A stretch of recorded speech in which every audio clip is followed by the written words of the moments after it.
کنستائن اس وقت لالا موسیٰ اور جنگ کے اندر جو آپ سب اکٹھے ہوئے ہیں اس ملک کے پاکستانی باشعور شہری، تو میں آپ کے سامنے سب سے پہلے ایک بات رکھنا چاہتا ہوں کہ آج ایک تماشا ہو رہا ہے لندن میں، اور یہ کسی دنیا کے ملک میں اس طرح کا تماشا نہیں ہوتا کہ پچھلے 5 دن سے پاکستان کا 3-4 دن سے پرائم منسٹر بھی گیا ہوا ہے اور بھی لوگ گئے ہوئے ہیں، اور مقصد ان کا کیا ہے؟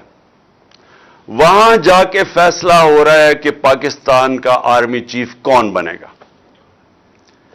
میں ذرا اپنی ساری قوم کو کہتا ہوں کہ ذرا غور کریں کہ اس ملک کے ساتھ کیا ہو رہا ہے،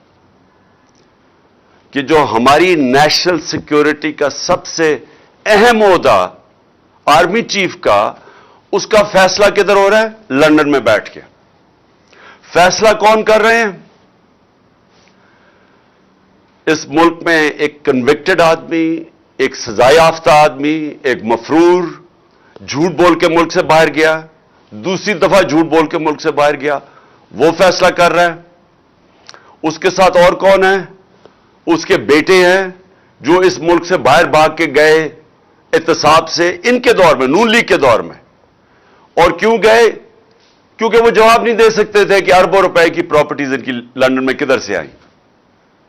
اور انہوں نے کہا ہم پاکستان کے شہری نہیں ہیں۔ 3 دفعہ پرائم منسٹر کے بیٹے کہتے ہیں ہم لندن کے شہری نہیں ہیں، کیونکہ وہ جواب نہیں دے سکتے کہ اربوں روپے کی وہ حسن نواز، وہ کم از کم 10 ارب روپے کی جو پراپرٹی اس نے لندن میں لی، وہ کدھر سے آئی۔ ساتھ ہے ان کی بیٹی جو پینما میں اس کے نام پہ یہ 4 بڑے بڑے محلات کا انکشاف ہوا تھا، جو سب نے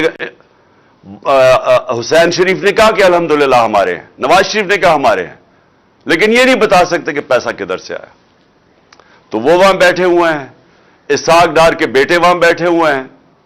جو کہ ملک سے باہر بھاگے ہوئے ہیں، اور اسحاق ڈار بھی ملک سے باہر بھاگا تھا جب تک NRO نہیں دیا، اور ہینڈلرز نے اس کو یہ یقین دہانی نہیں کی کہ فکر نہ کریں آپ آ جائیں تو آپ کو کوئی نہیں پکڑے گا۔ تو یہ وہ لوگ، اور جس میں پھر شہباز شریف کا بیٹا بیٹھا ہوا ہے، سلمان شہباز، جو احتساب سے بھاگا ہوا باہر۔ تو وہ جو اس ملک کے چوروں کا ٹبر ہے، وہ فیصلہ کر رہا ہے اس وقت اس ملک کے مستقبل کا۔ تو میں ہی اپنی ساری قوم کو یہ بتانا چاہتا ہوں کہ یہ کسی دنیا کے مہذب معاشرے میں یہ تصور بھی نہیں کوئی کر سکتا کہ یہ ہوگا کہ ملک کے اہم فیصلے ملک کے باہر ہوں اور وہ لوگ کریں جو 30 سال سے ملک کے پاسا چوری کر کے باہر لے کے جا رہے ہیں۔ اور میں دوسری بات کہ شہباز شریف کے اوپر ایک اخبار کے اوپر اس نے ہرجانہ کیا کہ میری توہین کی گئی ہے، اور اس نے جا کے عدالت میں چلا گیا۔ اب شہباز شریف کو نہیں پتا تھا کہ برطانیہ کی عدالتیں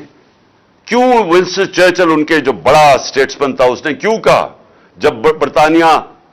ہٹلر کی دوسری جنگ عظیم میں جب تباہ کر رہے تھے برطانیہ کو، تو اس نے کیوں کہا، اس نے جب کسی نے پوچھا ہم بچ جائیں گے، اس نے کہا کیا ہماری عدالتیں انصاف دے رہی ہیں؟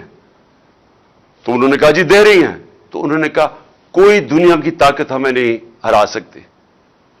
ان کی عدالتوں کے اندر یہ چلا گیا شہباز شریف، اور اب انہوں نے 8 یا 9 دسمبر کو اس کو بلا لیا، اس سے جواب مانگے ہیں۔ اب شہباز شریف کو غلط فہمی ہوئی ہے کہ ٹیلی فون اٹھا کے تو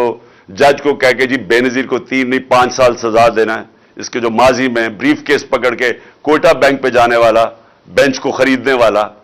اس کو یہ نہیں پتا کہ وہ کدھر پھنس گیا جا کے۔ اور ان کے لیے سب سے بڑا اب یہ چیلنج ہوگا شہباز شریف کے لیے کہ عدالت میں اب انہوں نے بتانا پڑے گا کہ کیا جو اس نے الزامات لگائے، اور اس نے بڑے، جو ان کا اخبار ڈیلی میل ہے، بڑے سنگین الزامات لگائے ہیں اس کی چوری کے اوپر۔ تو یہ میں صرف آپ کو اب بتانا چاہتا ہوں، یہ ہے فرق۔ کیوں وہ معاشرے میں خوشحالی ہے، کیوں یہاں سے لوگ نوکریاں ڈھونڈنے جاتے ہیں باہر، کیوں یہاں آپ کے لالا موسیٰ سے خاص طور پہ اور یہ سارا گجرات، لالا موسا، اوپر جیلم، اتنے لوگ میں ملا ہوں یورپ میں، نوکریاں ڈھونڈتے ہیں پاکستانی، ہمارے پنجاب کے شہری اسکینڈینیویا میں کیوں جاتے ہیں نوکریاں ڈھونڈنے؟ وہاں کے وسائل ہمارے سے زیادہ نہیں ہیں، لیکن ادھر انصاف ہے۔ دیکھیں، بار بار میں آپ کو ایک چیز سمجھاتا ہوں اپنی قوم کو،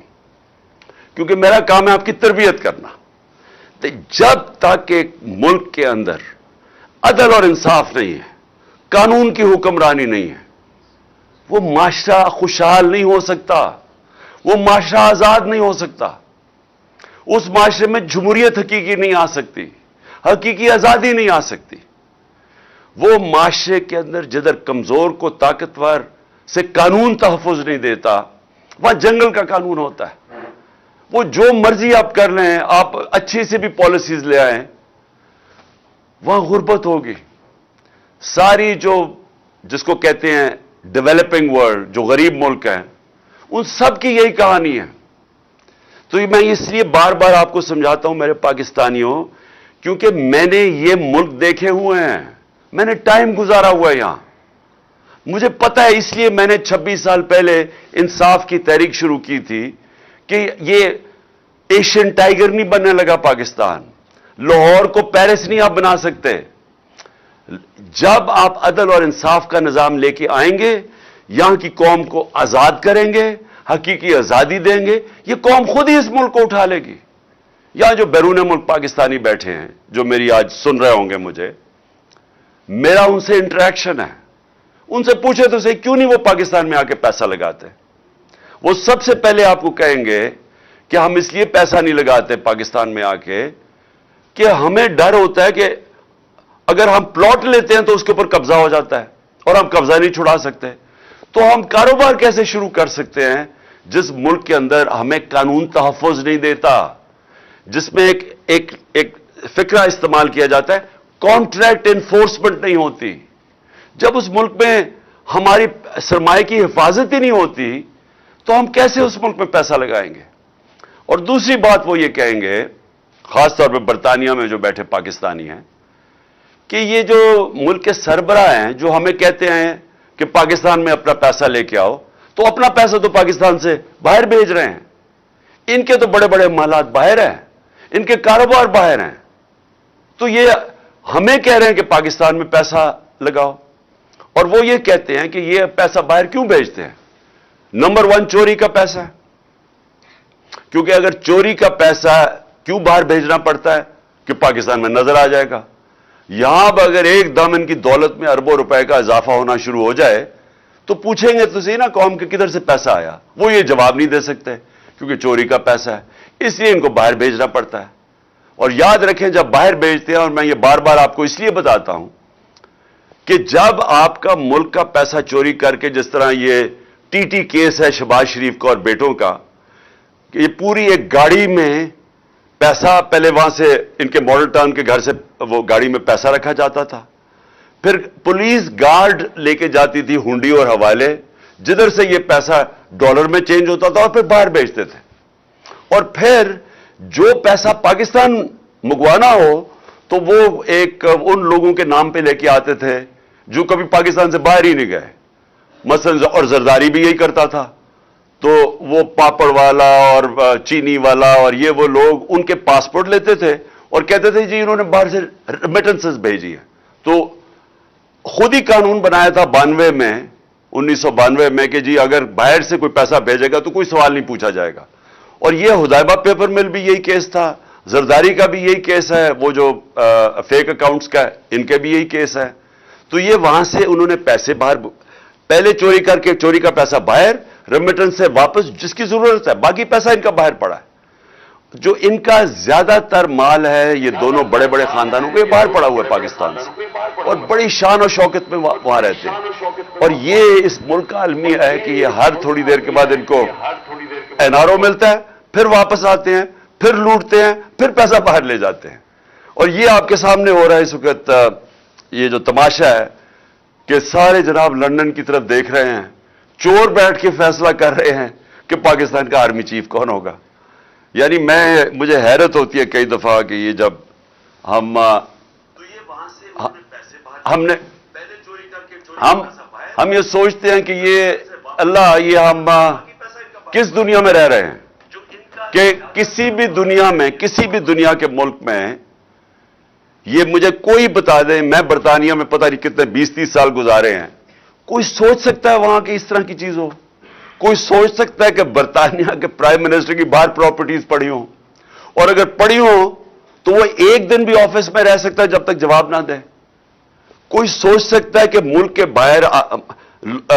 پرائم منسٹر آئے باہر بھاگ جائے جب اس کا احتساب ہو، واپس آ کے پھر اوپر بیٹھ جائے، کیسز معاف ہو جائے، اور پھر جب اس کو پھر پکڑنے لگے پھر باہر بھاگ جائے اور قوم کے فیصلے باہر سے کرے؟ یہ ساری قوم ذرا سوچے اس کے اوپر کہ اس کا کوئی مہذب معاشرے کے اندر اس طرح کی مثال نہیں ہے۔ اور پھر ہم کہتے ہیں کہ جی آرمی چیف کے میرے اوپر بھی 1-2 الزام لگائیں، جی اس کا ہم نے متنازع کر دیا اس کا آرمی چیف کا۔ میں نے تو کبھی متنازع نہیں کیا، میں تو کہتا ہوں جو میرٹ کے اوپر آرمی چیف ہے اس کو بنانا چاہیے۔ مجھے تو کوئی اپنا آرمی چیف نہیں چاہیے، پھر سے نہ مجھے اپنا کوئی جج چاہیے، نہ مجھے کوئی اپنا آئی جی چاہیے، نہ مجھے اپنا کوئی نیب کا ہیڈ چاہیے، مجھے تو بہترین میرٹ کے اوپر لوگ چاہیے، ان کو چاہیے۔ ہر آدمی ان کا اپنا ہونا چاہیے۔ اب پنڈی اسلام آباد کا شہباز شریف نے آئی جی بنایا، اس کو سزا ہونے والی تھی سیف سٹی کیس میں، اس آئی جی کو اس کو سزا ہونے والی تھی، اس نے اٹھا کے اس کو آئی جی بنا دیا۔ کیوں بنایا اس کو؟ کیونکہ وہ کرپٹ ہے، وہ اب اس کی خدمت کرے گا، وہ اس کا ہر ناجائز کام کرے گا۔ اس لیے اس طرح ملک تباہ ہوتے ہیں کہ اداروں کے اوپر لوگوں کو اس لیے نہیں لے کے آتے کہ وہ میرٹ پہ اور ملک کا فائدہ ہوگا اور ادارے کو مضبوط کرے گا، ان کو اس لیے لے کے آتے ہیں کہ یہ ان کے غلط کام کریں گے، اور یہی انہوں نے کروایا آج تک۔ عدلیہ کے اندر انہوں نے ڈنڈے مار کے جب چیف جسٹس سجاد علی شاہ جیسا دیانتدار جج کو جب بھگایا وہاں سے اور پھر پیسے رشوت دے کے اس کو جب ہٹایا، تو یہ اس لیے نہیں کہ ان کو کوئی فکر تھی کہ پاکستان کی عدلیہ ٹھیک کام نہیں کر رہی، اس لیے کہ وہ ان کے نیچے نہیں تھی، ان کی غلامی نہیں کر رہی تھی، ان کے غلط کاموں کے اوپر غلاف نہیں ڈال رہی تھی، چھپا نہیں رہی تھی۔ تو جب جن لوگوں کی پوری تاریخ ہی یہ ہو تو وہ لوگ پاکستان کے آرمی چیف کا فیصلہ کریں گے لندن میں بیٹھ کے؟ اور میں ان سے بھی پوچھنا چاہتا ہوں جو ان کے ہینڈلرز ہیں، کیا ان کو فکر نہیں ہے پاکستان کی؟ کیا ان کو نہیں سمجھ آ رہی ہے کیا ہو رہا ہے ملک کے اندر؟ کیا ان کو تب نہیں سمجھ آ رہی تھی جب یہ ایک چوروں کو اوپر مسلط کیا جا رہا تھا کہ انہوں نے ملک کے ساتھ کرنا کیا ہے؟ جو 30 سال سے ملک کو لوٹ رہے تھے ان کو پھر سے جب مسلط کیا انہوں نے، تو کیا ان کو یہ نہیں نظر آ رہا تھا کہ انہوں نے کرنا کیا ملک کے ساتھ؟ تو یہ جو ہو رہا ہے یہ ہونا تھا، کیونکہ انہوں نے ماضی میں بھی یہی کیا ہے۔ میں یہ سوال پوچھتا ہوں کہ کون ذمہ دار ہے اس کا کہ جو پاکستان چھوڑ کے گئے تھے ہم، جو عدم اعتماد سے پہلے مارچ کے اندر جو پاکستان تھا، مجھے وہ بتائیں۔ آج پاکستان کی بزنس کمیونٹی سے پوچھیں، پاکستانی کسانوں سے پوچھیں، پاکستان کے مزدوروں سے پوچھیں کہ وہ کس طرف پاکستان جا رہا تھا۔ 17 سال کے بعد ہماری بہترین ملک کے اندر دولت میں اضافہ ہو رہا تھا جس کو گروتھ ریٹ کہتے ہیں۔ تیسرے سال میں 5.7% ہماری اکانومی گرو کی، اور چوتھے سال میں 6%۔ اور انشاءاللہ اگر ہمیں یہ سازش کے تحت نہ ہٹاتے ہم نے 7% پہ جانا تھا۔ جو تیل کا تھا، جو اصل ہمیں جھٹکا پڑا تھا تیل کا، تیل کی قیمتیں تو نیچے آ گئی ہیں۔ تو ہم نے جو اپنے لوگوں کو مہنگے ڈیزل اور پیٹرول سے بچایا تھا سبسیڈائز کر کے، وہ ہم یہی سوچ رہے تھے کہ ہم روس سے سستا تیل لیں گے، اور دوسری چیز ہم اور چیزوں سے پیسہ نکال کے، یعنی اور اپنی ڈیولپمنٹ فنڈ سے پیسہ عوام کو سبسیڈائز کریں گے تاکہ بوجھ نہ پڑے عوام پہ، تاکہ مہنگائی نہ ہم روک کے رکھیں۔ انہوں نے آتے ساتھ ہی پہلے تو انہوں نے مہنگائی آسمانوں پہ چلی گئی، ہماری 15 سے 16 تک گئی ہے ہماری مہنگائی ہمارے دور میں، اور انہوں نے شور مچایا ہوا تھا۔ یہاں 27% ہے آج مہنگائی، 50 سال کے بعد سب سے زیادہ مہنگائی ہے آج پاکستان میں۔ اور انہوں نے ان کی وجہ سے، کیونکہ یہ اکانومی نہیں ہینڈل کر سکے، آج روپیہ ان کے دور میں